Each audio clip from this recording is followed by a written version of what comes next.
All right, thank you so much, Dr. Liberty. I really appreciate you. So let me just still further ask a few questions. You said leadership is not about power; it's about empowerment. Yes. I understand. And then, so now, if we know that leadership is about empowerment, and the politicians are deal makers, now we've heard severally from various persons who have defected. Their reasons for defection: oh, we want to connect with the people to have more opportunities, or we want this, or we want that. Uh, isn't that kind of move, isn't it a perfect excuse for them to say, oh, we are doing it because of empowerment, because we want more attention from our people, for our people. Isn't that this defection thing, people who are moving from one party to another, isn't it a perfect opportunity for people to get more attention, for people to get more empowered? I don't know whether you understand what I'm saying, sir. That's what they are saying. Of course, I read this morning. I don't know how true it is, because a lot of things, yes, sir. A lot of things fly on social media, but I don't know how true. But I saw a post this morning saying that Fubara claims that he defected to APC for the betterment, for the interest of river people, right? Yeah, that's that. I only heard something like that. I said something like that. I had listened to governors in this country, some governors, not all, who say that they are joining APC so that their state will be connected to the center. Yes, sir. Some had even told their state to thank the president, because if not the president, good things will not happen in their state. But let me be brutal. That is a lame intellectual thinking. And that conversation is what I call intellectual fraud. People shouldn't be thinking this way. A state government, and that's why I get frustrated. You don't need to join APC to develop your people, to empower your people, to empower your state. There is no state governor as of today that does not collect as much as 10 billion since the removal of subsidy. Either you are in PDP, either you are in APC. And even either you are in Labour Party or Accord Party, whichever party you want to mention.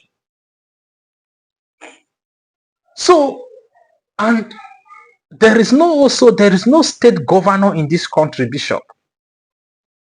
Since the return of democracy from 1999, there's no state that has been ruled by non-indigenous. Do you know of any? Not that I know of, sir. No one. So what that tells you is that the state governors, many of them, do not need assessment to know what the problems are. Allocation, monthly allocation, are the statutory right of states. Even if it doesn't matter the party you belong to. So this conversation that we are going to go to the center because we want our state to benefit, it's intellectual dishonesty.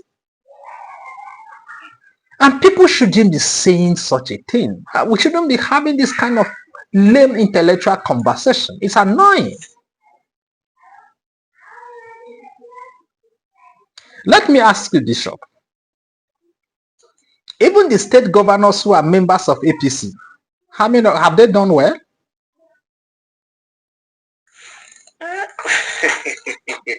Well,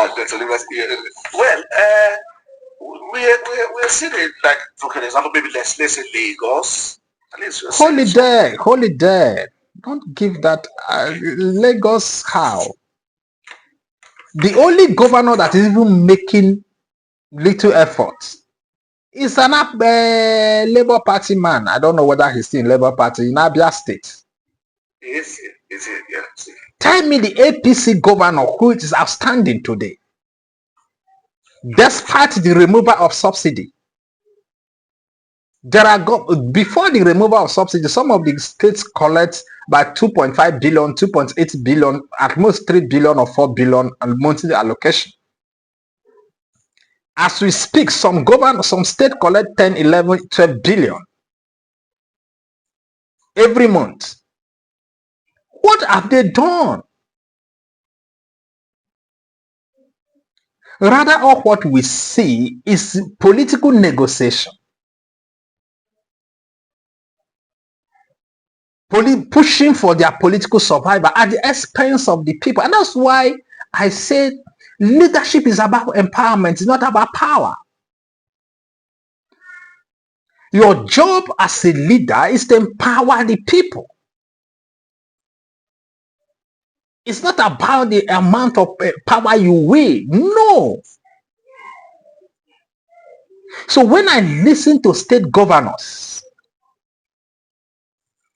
or when I listen to some people say, particularly state governors saying, I am leaving my party because I want to be connected to the center. Hold on, what a minute. What exactly are you saying?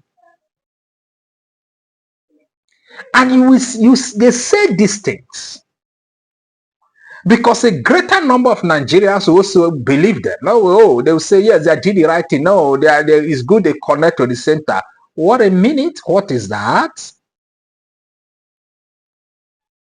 Party manifestos are not national policies. I need you to get that right. Party manifestos are different from national policies. And Nigeria run 3 tiers of governments: federal, state, and local. And I don't think that President Tinubu had called any state governor to say, do not use your allocation for your own people.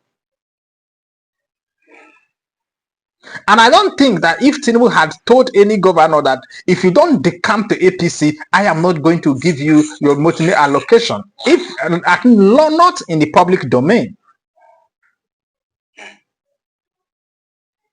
So yesterday, one of your callers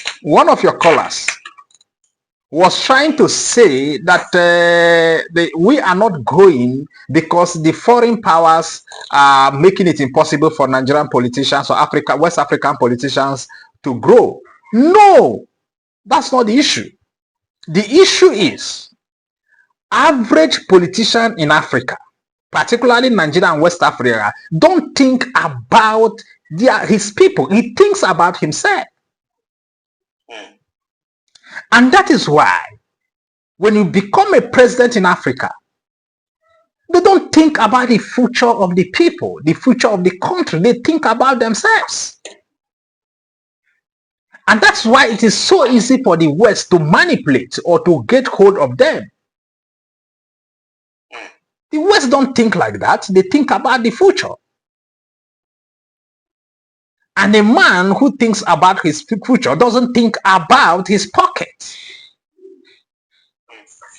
So we need to understand that it is the behavior of the political elite. It is the character of those who find themselves in power in this country that has put us in this mess. I'm sorry to use the word, but that's the truth.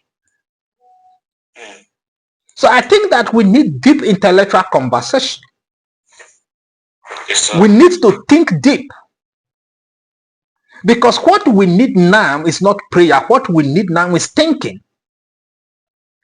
Because even the Bible said, so a man thinketh in his heart, so he is. The Bible never said, so a man prays, so he is. So a man thinketh in his heart, so it is. All what you see here today is the product of the thought of our political, the product of the thought by our leaders. So I think that we have a lot to do. And I think that we need to rise and put a stop to all these illusions we do, and we lie to ourselves that we are practicing democracy. We are not even practicing democracy. We are not even practicing leadership. We are just floating because there's no clear roadmap. There's no clear roadmap. We just sleep and wake up, and we wait for 2027, perhaps 2031 or thereabout to come, and the next person comes and continues in the same direction. And I'm saying we should put a stop. There must be performance indicators.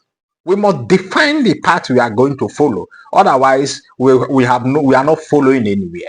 This is what I'm saying, Bishop.